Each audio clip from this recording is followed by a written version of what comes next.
Hello guys, good morning. So nandito tayo sa ginagawa nating Toyota BB.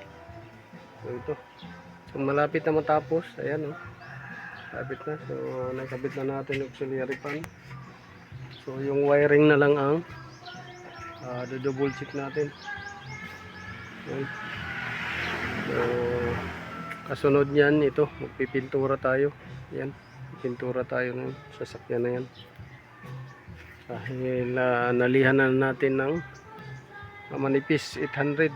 So pwede lihain din uli natin para sure ball na walang mga buhangin, dahil sa tabing daan lang tayo, sigurado kakapit yung buhangin.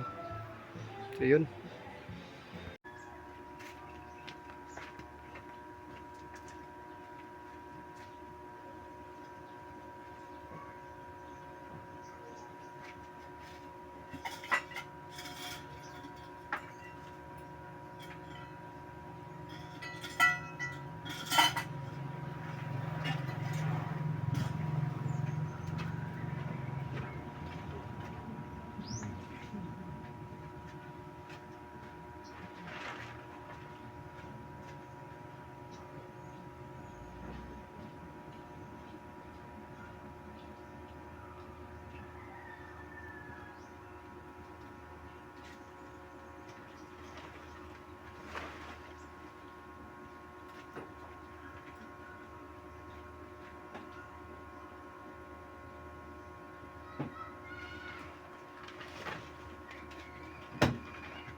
So umandar na siya guys.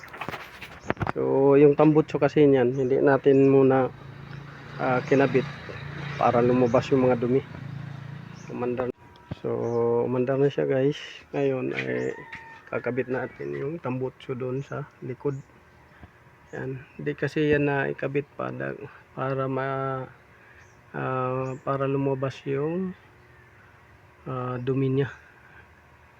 Kaya hindi ko muna kinabit. So ayun, kaandar na siya, kabit na natin.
Umandar na guys yung ginawa nating top overhaul at dukot.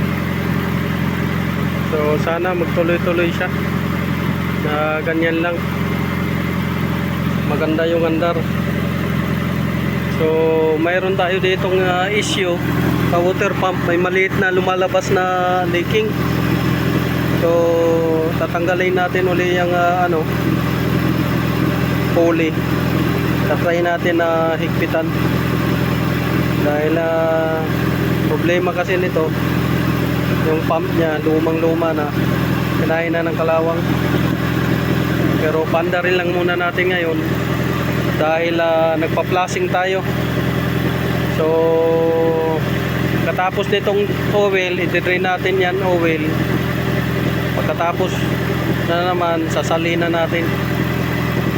Yan yung gagawin natin dahil ang issue nito ay oil sludge. So yun guys, andar na. So check natin yung charging, tinaga natin yung pan, charging at saka oil indicator. So charging at saka oil indicator, so walang indicator sa oil, walang indicator sa charging. Good on charging. Yan. So maganda naman yung charger niya. So yun guys, sa bukas change oil natin ulit ito.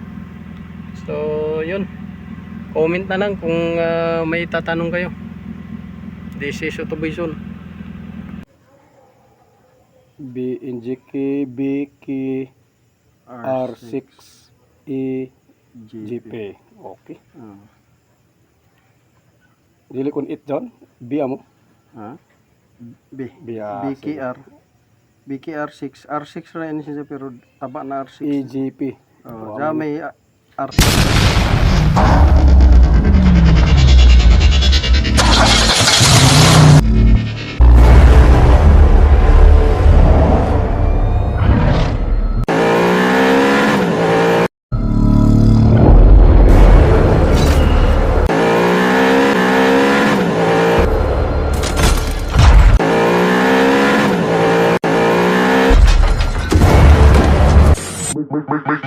Make